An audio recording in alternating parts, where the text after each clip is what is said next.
Uma vez eu tava refletindo sobre o quanto jogar videogame é importante pra mim. E isso também recai a outras áreas da minha vida. Até que eu entendi que eu tava jogando videogame errado. Eu tava jogando videogame com eficiência e não como lazer ou recompensa. Ao longo da minha vida inteira, eu tenho 35 anos, o videogame ele sempre foi um momento de lazer, de diversão, aqueles jogos que eu mais gostava, eu ia mais a fundo.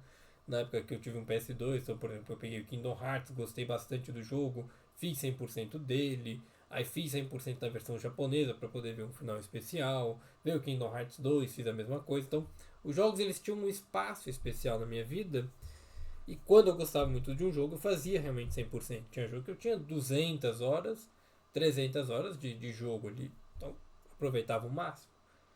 E claro, na vida adulta as coisas mudam, você tem mais responsabilidade, você tem trabalho, você tem um monte de atividade para fazer. Se você tem filhos e esse tempo cai ainda mais, você acaba não fazendo tudo.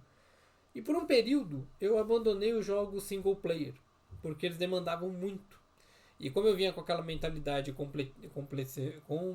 completionista, né, de completar tudo, acho que esse é o termo, onde eu tinha que fazer 100% das side quests, 100% da história, os personagens no level máximo. Eu lembro que o último jogo que eu cheguei com essa mentalidade foi o Xenoblade lá no Wii, e eu não fiz tudo, eu já tava com 100 horas de jogo. Falei, caramba, 100 horas e eu não estou nem no final do jogo, ou seja, eu já estava há tanto tempo naquele jogo que o prazer dele, o ritmo da história, o ritmo de conexão já havia se perdido.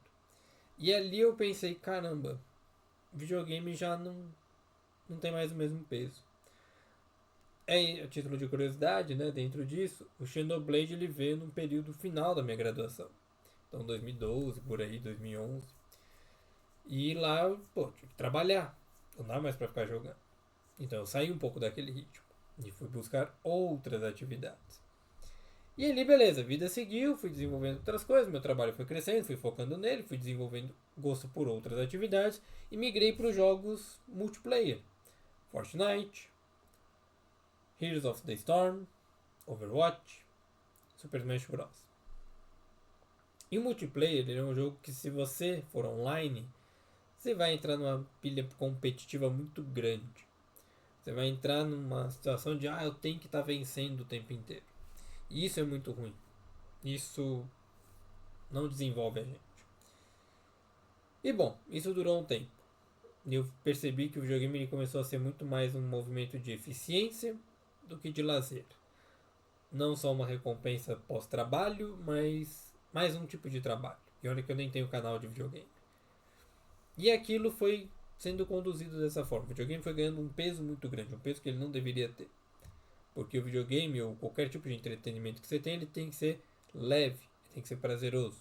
Ele não pode ser pesado. Você não pode competir o tempo inteiro. Até que eu comecei a voltar um pouco pro single player, isso já tem uns 2 anos, e aí eu falei, caramba, vale a pena.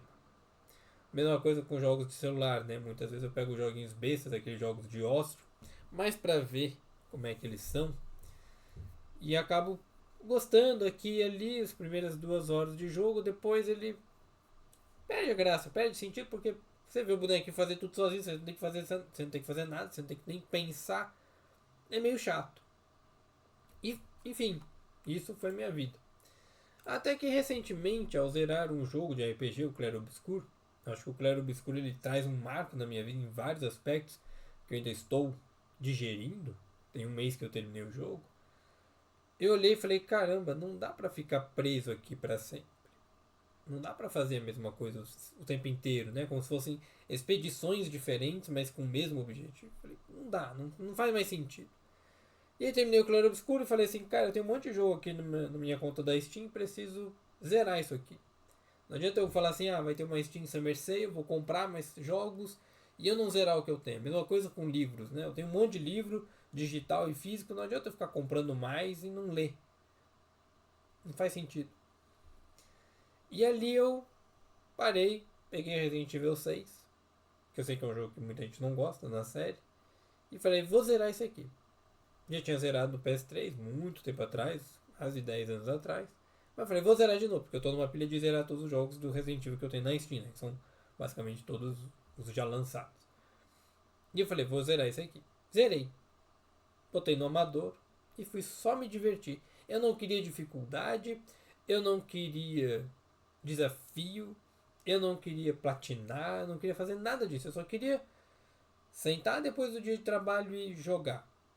E para isso eu fiz uma coisa que geralmente eu nunca faço, que é jogar no modo mais fácil possível. E bom, zerei. Terminou Resident Evil 6, eu falei assim, tô na pilha, vou pegar Resident Evil 2. E aí veio a coisa mais engraçada. Resident Evil 2 eu joguei durante muito tempo na minha infância, a versão de 64. E a versão do 64, eu zerei ela 100% e tal, e depois de um tempo ali com o videogame eu descobri que havia um truque de munição infinita e invencibilidade. Então eu comecei a jogar com esse truque. Porque era legal você naquela época sendo criança, né, 12 anos ali e tal, 10, você pegar e simplesmente sair atirando zumbis, matando zumbi a rodo, com a melhor arma que você podia achar no jogo, e não ter que se preocupar com bala. Então, tem o lança-chamas, tem a metralhadora, tem a shotgun. Você não tinha mais o que ter medo do jogo, apesar de você já decorar o jogo. E bom, peguei Resident Evil 2 Remake, fui jogar. E eu falei, cara, como é que são os truques desse jogo? Sei que não vai ter invencibilidade nem nada, mas quais são os truques? E eu vi que tinha um truque que era, se você zerar no modo normal, standard, em menos de, acho que era 3 horas, você libera a pistola infinita. Eu falei, pô, legal. Mas, cara, não joguei o remake. Tinha jogado um pouco dele lá atrás no Xbox. Não gostei muito da mecânica dos Gunpowder, que eu lembrei depois que tinha no Resident Evil 3. Mas não gostei muito. Eu falei, deixa quieto. E eu falei, vou jogar só pra jogar. Peguei a campanha do Leon, coloquei no speedrun e segui passo a passo o que o cara fez. E como todo speedrun que eu sigo, geralmente eu dobro o tempo. O cara faz em 1 hora, eu faço em 2. Terminei, peguei a pistola infinita. Eu falei, agora eu posso jogar o jogo. Por mais que você esteja com uma arma infinita, você ainda tem chance de morrer. Então o perigo ainda é real. E foi muito engraçado, porque aconteceram duas coisas que não estavam no meu script mental do jogo, que era, eu fui extremamente eficiente na speedrun, porque eu segui exatamente o que o cara fazia. Então eu não pegava munição, eu não pegava item de cura, eu pegava o que estava no caminho e o que o cara fazia. Então eu zerei o jogo com basicamente 4 balas dentro. Acho que eu devo ter pegado uma munição ou outra ali para algumas lutas. E eu nunca achei que eu conseguiria zerar o jogo daquela forma, porque eu não estava salvando, era só save automático. Eu zerei uns 3, 4 dias, então morri várias vezes. E quando eu chegava em cada boss battle, caramba, o cara faz um negócio que pra mim não faz sentido. Mas eu conseguia derrotar o chefe. Eu conseguia ter a eficiência da derrota, né, da vitória sobre o chefe. E zerei o jogo. Peguei a munição infinita e fui. Cara, é muito legal quando você pode jogar um jogo com calma, aproveitar. E aí vem a grande sacada que eu tive com Resident Evil. Todos os sustos que eu levava lá quando criança, eu levei aqui. Mesmo com munição infinita. Por que eu tô falando tudo isso? E onde é que entra a psicologia, essas coisas? A gente às vezes começa a fazer as coisas com tanta eficiência que a gente esquece de se divertir. Por mais que você use dentro de um jogo, por exemplo, um truque ou outro, se você joga só para relaxar, num momento tranquilo do teu dia, você consegue aproveitar muito mais do que você jogar para tentar fazer 100%.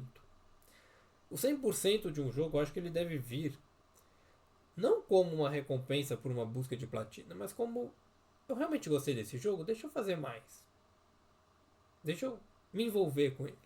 E foi o que eu fiz com Resident Evil 2. Não vou platinar, obviamente, não faz sentido. Mas eu fiz todos os cenários. Leon A, Leon B, Claire A, Claire B. E me diverti do mesmo jeito. Como eu me divertia lá atrás, com 12 anos. 11, 12 anos. E um grande ponto pra mim foi os sustos que eu levei jogando o remake, mesmo com munição infinita. Em algumas áreas eles aconteciam exatamente como era lá atrás. E o remake ele é um pouco diferente. E ao jogar o remake eu fico, caramba, eu lembrei dessa área, essa área é um pouco diferente, assim, assado e tal. E novamente, a vida perde muito do prazer que a gente tem porque a gente busca eficiência em todos os detalhes. A gente quer ler o livro com o máximo de eficiência, o máximo de insights, tanto que hoje o pessoal usa a inteligência artificial para isso. A gente quer ver um seriado acelerando as partes chatas, né? Hoje eu vi uma pessoa comentando que ela estava vendo uma aula num curso ou alguma coisa nesse sentido, onde não tinha o marcador dos players, ou seja, ela não podia saber quanto tempo faltava, ela não podia acelerar o vídeo, ela não podia voltar o vídeo. E aí alguém brincou assim: você está vendo a vida real. E é isso, né? A gente vai buscando o máximo de eficiência, o máximo dessas coisas e não vive a vida real. Não vive um prazer real. E não é à toa que a gente está sempre em busca do próximo prazer. Porque a gente não está sabendo saborear a experiência. O Resident Evil 2, quando eu zerei o remake no speedrun, zerei em 2 horas e pouco, o speedrun é 51 minutos, eu acho. Eu olhei assim e falei: caramba, consegui liberar o que eu queria. E eu fui ver as outras coisas para liberar. Então tinha a faca, você tem que derrotar uns bonequinhos. Tem a metralhadora que você tem que fazer no hardcore num tempo X. E aí você tem munição infinita. Você tem a Rocket Launcher, né, que é o lança-foguetes. E você tem a minigun. E aquilo eu falei: ah, não preciso dessas armas. A pistolinha tá me satisfazendo. E eu fui jogando o jogo com calma 5 vezes. Como eu fazia lá na minha infância. Sentava, zerava em 3 dias uma campanha e pronto. E ali eu aprendi de novo a ter prazer com jogos. Então não tem problema você botar um jogo no modo fácil. Não tem problema você viver um pouquinho menos algumas coisas, com menos eficiência nesse sentido. Mas desde que elas façam sentido para você. A eficiência máxima, ela destrói um pouco o prazer que a gente tem nas coisas.